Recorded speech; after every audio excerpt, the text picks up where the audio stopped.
מוכנים לחזק את החזה והתלת ראשי? הצטרפו אלינו לסשן לשיפור תרגילי כפיפות ופשיטות מרפקים בשמיכה.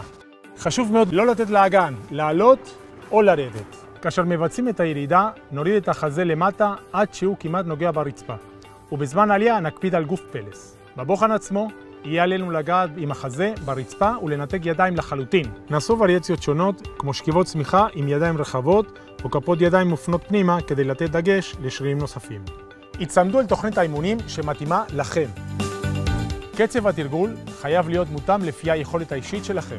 זכרו כי ביצוע נכון של התרגיל שכיבות צמיחה מחזק לא רק את החזה והתלת ראשי, אלא גם את שרירי הליבה, ובכך מעניק יציבות וכוח לכלל הגוף. עקבו אחרי ההנחיות הללו ותראו שיפור בתפקוד הכללי.